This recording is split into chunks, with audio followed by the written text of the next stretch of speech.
জি ভাইরা, বইনেরা না কইলে রাগ করবে। সবাই ভালো আছো তো? কনকনে শীতে মরে গেল। যে শীত না, আর ঠান্ডা পড়ছে,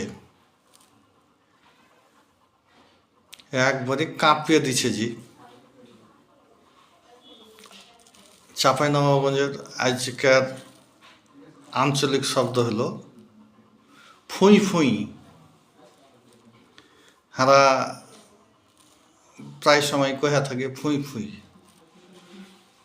ফুঁই ফুঁই, জালি জালি,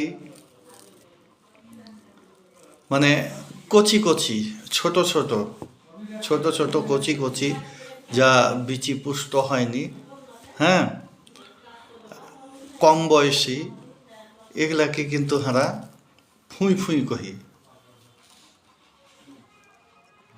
যেমন ঢেঁড়স বা রামপটল তুলতে যা ভাঙিয়া দেখে, যারা সালন বা তরকারি কিনতে যায় হাট বাজারে, ভাঙিয়া দেখে যে জালি আছে কিনা, কচি আছে কিনা, আগালের দিকে ভেঙে দেখে। হ্যাঁ, তখন বাড়ি এলি তখন কহে যে কত সুন্দর রামপটল লেসুজি ফুঁই ফুঁই হয়ে আছে। যেমন কুমড়ার জালি,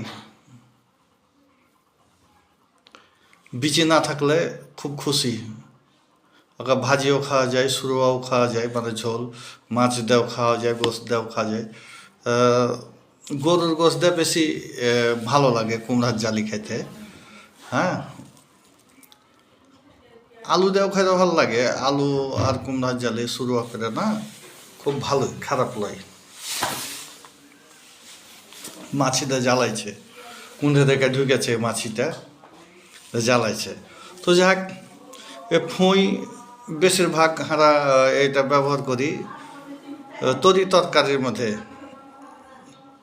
সবজির মধ্যে যেগুলা আছে, শাকসবজি, এগুলা কি হারা ফুঁই ব্যবহারটা বেশি করি চাঁপাইনবাবগঞ্জ আঞ্চলিক ভাষায়। আর ব্রিটিশালারাই বেশি কহে ফুঁই শব্দটা। ফুঁই মানে জালি বা কম বয়সী বা কচি, এরকম একটা যে কোনো জিনিস যে একবারে ফুঁই হয়েছে, না অপুষ্ট, পুষ্ট হয়নি, এরকম জিনিসকেই হারগেকে তো চাঁপাইনবাবগঞ্জের আঞ্চলিক ভাষায় ফুঁই ফুঁই কহে, মানে জালি জালি কচি কচি। তো